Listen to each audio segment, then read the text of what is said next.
Today is November the 15th, 2015. This is Joey Balfour with the National World War II Museum. And I am here today with, could you introduce yourself, please? I'm Larry Engman in Port Huron, Michigan. And when and where were you born, Mr. Engman? I was born in Chicago. Lived there for 18 years and then moved to the suburbs, and about 2 months into the suburbs I got the letter inviting me into the service. And when we had our physical for the Army,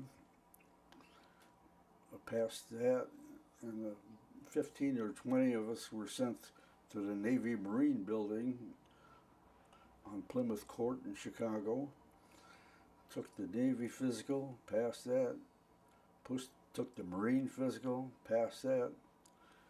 And about 15 of us were being sworn into the Marines.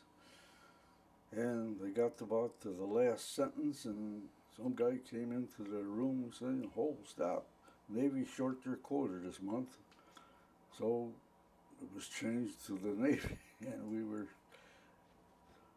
in the Navy. That was June 5th, 1943. That was when you reported, was June 5th? Or? Yes, June 5th, 1943. When were you born? I was born on February 23rd, 1925. So I was 90 last February. Time flies when you're having fun. It's the way I've always said it. Either that or time flies when you don't know what you're doing. Hey, I've had a lot of that too. Well, tell me a little bit about your family. How many brothers and sisters did you have? I had 2 brothers and 3 sisters. My one brother got scarlet fever and died in about 1930. My other brother was also drafted into the Navy. He had a better deal than I did when he went to high school. It was a training high school, and he was a cook. Came out of high school as a chef. So when he was drafted into the Navy, he was sent to Bainbridge, Maryland, and they never let him out of there because he was such a good cook. And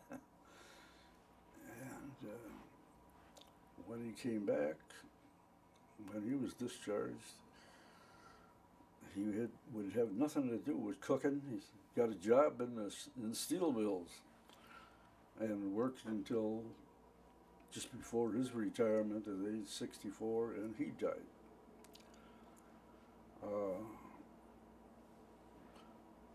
The day my wife died last year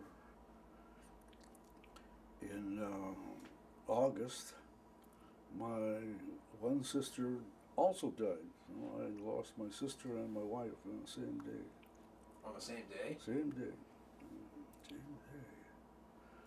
So now I have just the one sister left that's 10 years younger than me. Well, where did you fall in the line of kids? I was the first son. I had an older sister. And then me and my brother after me, and then, then my sister, first sister came, and then the brother that died early, and then the younger sister that's 10 years younger than me.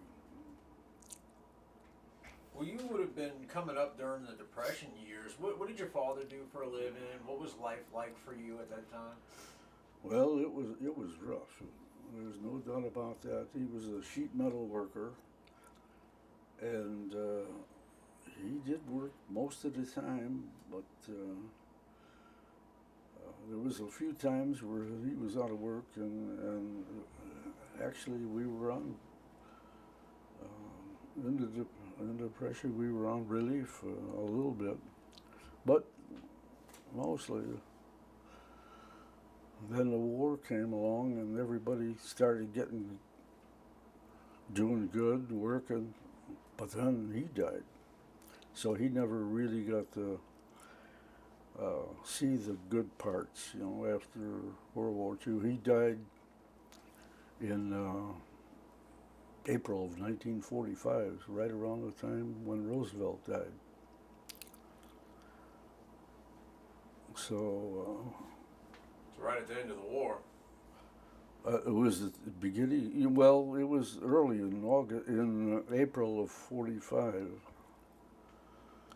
So there was still some work to be done, There's still 4 months of fighting over in the Pacific, but Right. only a couple of weeks of fighting in Europe. Exactly. So then both my brother and I got discharged, so we were able to help my mother until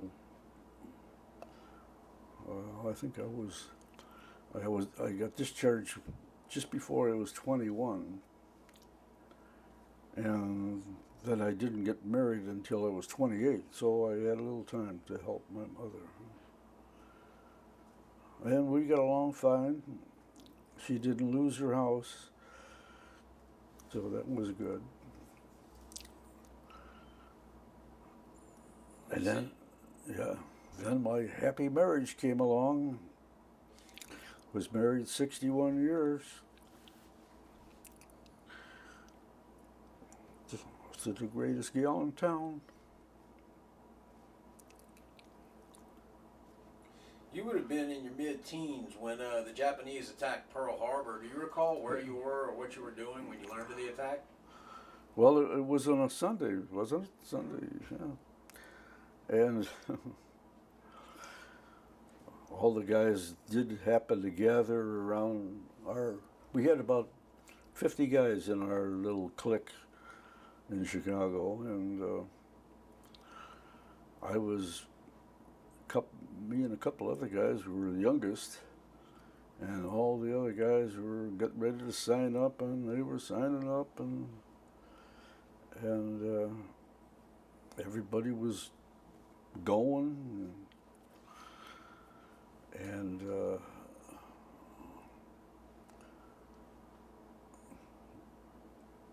I guess then was time for them to take me. Well, do you remember actually hearing the news about the attack? Well, there was no TV yet in those days, so I think we did hear on the radio. What's this? And of course, us younger guys, we said, well, the war will be over in 6 months, so you guys will be home. And then it wasn't over in 6 months. And I remember this Babe Giovanetti. He graduated from grade school with me, and he was drafted the same day I was. And he's a guy that should never have been drafted. He should have gone to college, but and his parents had the money to send him to college. But draft board says you're going with the rest of us. And I remember after the war, he told me he was on the invasion of Sicily. He was an Italian. Maybe that's why they drafted him, because he told me, down in Sicily, it's the lowest part of Italy, and we had to fight our way up all the time. The Germans were shooting down on us, and he was injured once, but he did get home too. And actually, only out of the 50, only one guy didn't come home, and he was one of the most talented guys you ever saw, Burton Lehman. And he could do anything play any instrument, play any sport. He was just great at anything. And he got on the submarines, and over in the Pacific, his sub was sunk, and the whole crew was lost. And he, like I say, he was the only guy that didn't come back. Do you remember talking about the war with like your family members, with your father, with your mother? No, I really don't. It was just something that was going on, and we were just trying to work and keep our heads above water, and so. Had your father been a World War I veteran? No, he wasn't. I think he was caught right in the middle. I think he was too young to get in, and so he never was in the service. But, too young for World War I, too old right. for World War II. Exactly. Yeah. Well, what were you doing during the year and a half or so between between the U.S. end of the war and when you received your draft notice? Well, mostly I was still going to high school, and after high school, it wasn't too long when I got my notice. Had you given any thought to enlisting? One of my best buddies, Irv Licko, and I always said, this Saturday we're going to go down and join the Marines. Well, we both slept in and never got around to it. But he did join the Marines, and he was an aviation mechanic on the Corsairs on a carrier. And I asked him after the war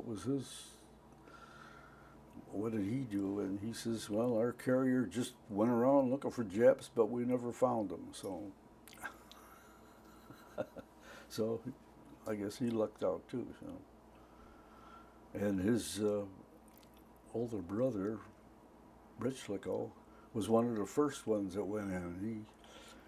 He was probably the oldest of us, and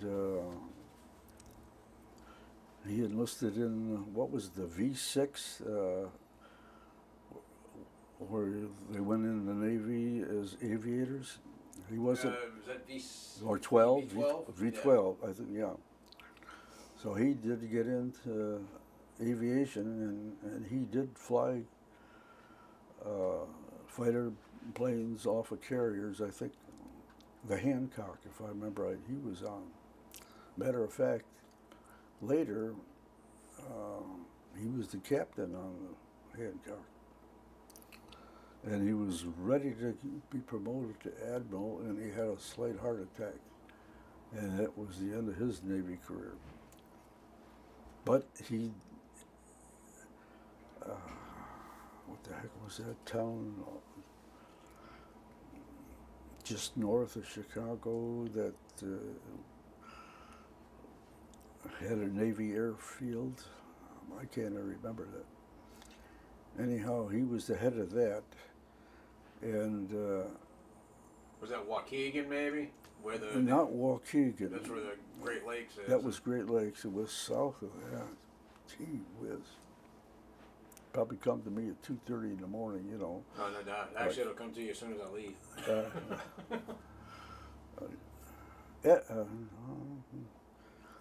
Anyhow, it had a golf course, so he would let us get in and play. His brother and I played golf on the golf course there. So that was nice. Why did y'all want to join the Marines? Why not the Army or the Navy or the Army Air Forces? Well, the Marines were always considered the best, you know, and we looked up to the Marines.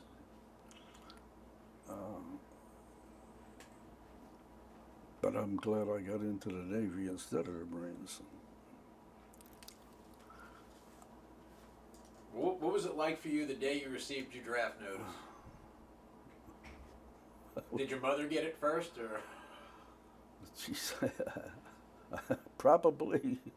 And I came home and there it was. You know, you have been invited. So, okay, everybody enlisted. A couple of us had got drafted. I was one of the ones to get drafted. Actually, the vast majority of the guys who served during World War II were drafted. Yeah, well, the big majority of our 50 enlisted. I'll have to say that. Just the tail end of us got drafted. Once you receive your draft notice, how does life change for you?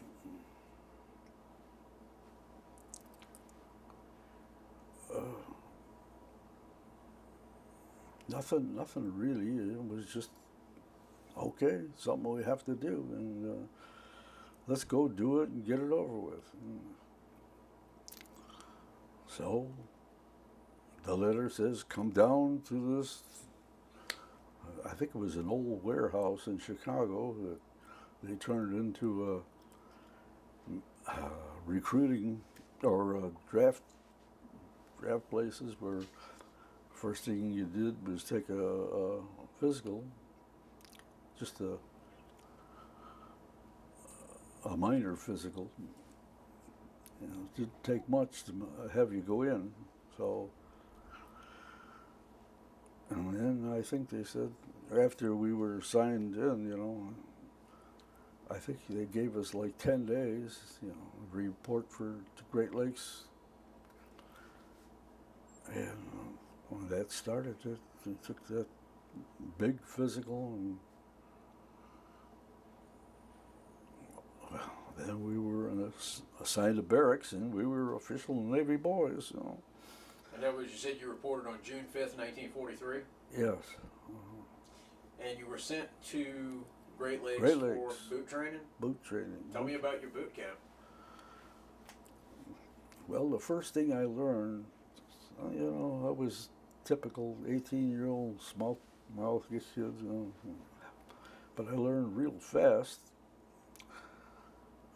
that the drill instructor is your boss, and you do everything. I mean everything he says. So, and the guys that didn't, 50 laps around the grinder with a sea bag over your head, or and I didn't want any part of that. So I never got into that. I just paid my dues and paid attention, and I was a good sailor.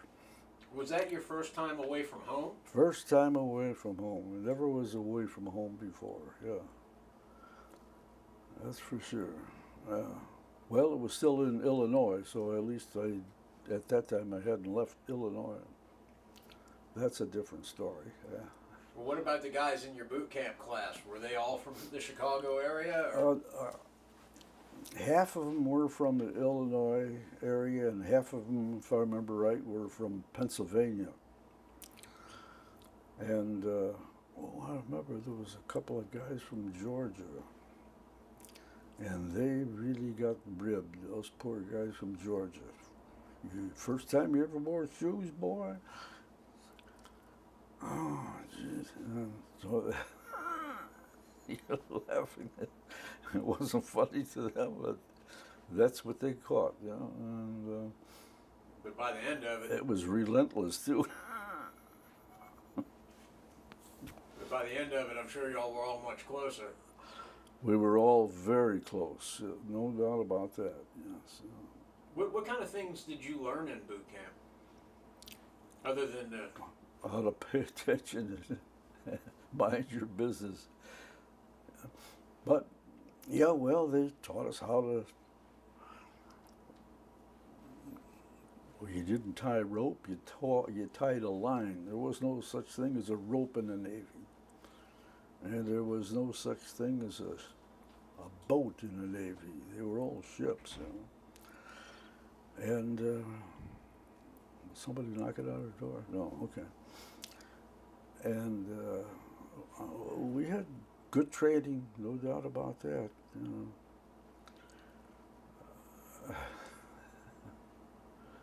I think mostly that was it. Just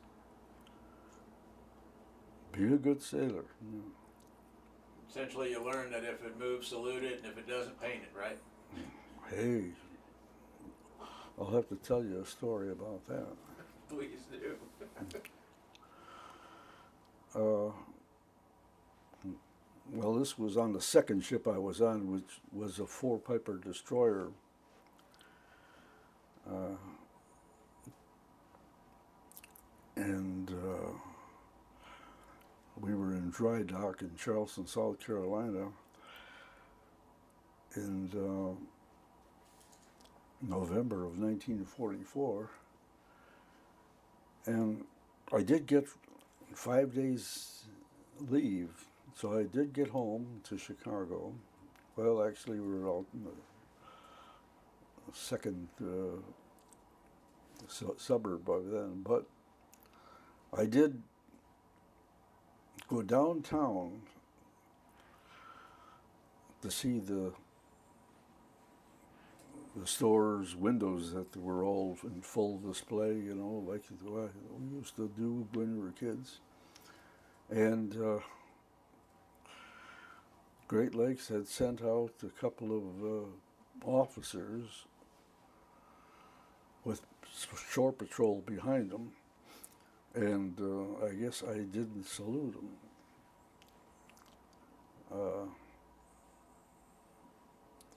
So I was put on report by the shore patrol, and it was sent to my ship. And this is a destroyer. You don't salute officers on a destroyer. You know, it was all yes sir, no sir. Maybe a salute occasionally, but we just weren't used to it. So it was more like family. So the executive officer called me in. He says, what's this? I got this report. You didn't salute an officer in Chicago. And I says, yes, sir, I guess I was caught. So we had a good laugh about it, and that was about the end of it. And I was pretty good buddy with that executive officer. I had a lot of duty in the pilot house, and it helped me a little after that too. So, but nothing came of it, you know. Why'd you get in trouble again? No, I never got in trouble again. I never got in trouble again. I was a darn good sailor. I loved going to sea. Yeah, one thing about that. Actually, my grandfather was a sailor. Our family is from Norway, and my uncle had been a whaler in the Norwegian, not in the Navy, in wholesale shipping. So we were a sailing family. Actually, when my uncle heard I was going into the Navy, he came over to see me and he says, rolled up his sleeves and he says, see all these tattoos? Don't get one. So I never did. I see you got one on your arm. It was a smart move. It was good advice. Well, what happened to you after boot camp? Where did you go? After boot camp, we all got on a train and we're heading east. First time I'd been out of Illinois, Indiana, Ohio. Ohio, I remember the train stopped a few times and the townspeople just came out and gave us sandwiches and drinks and things like that. So that was nice, the Ohio people. And going through Pennsylvania, Virginia, man, this is I'm used to flatlands, you know. I'm starting to get in the hills and clays, and I'm thinking, clay? How red clay? How can anything grow in this red clay? I wrote a letter home about that. Then, train ended up in Norfolk, Virginia. And that's where I got my first ship. You want me to tell you about that now? Okay, so it was the USS Leonard Wood, APA, which is an attack transport. It had just dropped off troops in French Morocco and then in Sicily. So I wonder if my buddy Babe Giovanetti was one. I don't know. Then they came back to Norfolk, and that's where they picked me up, and I don't know how many others. And then we're on the way to the Panama Canal. And I remember either the captain or the ship's doctor came on the loudspeaker and he says, "We're getting into the tropics now. Make sure you don't get sunburn, because if you do and you have to go to sick bay, your pay will be docked for every day you're in sick bay." That's one of the things I remember about this trip. Next thing I remember, for some reason or other, I walked in a compartment with a bunch of sailors, toughest guys I ever saw in my life. I says, man, I'm looking around at these guys and I'm thinking, they must have gone to every city and picked out the toughest guy in that city, and then went to the next city, picked out the toughest guy. These guys were sharpening knives, cleaning their rifles in pieces. Actually, it was a UDT bunch, underwater demolition, the first Navy SEALs.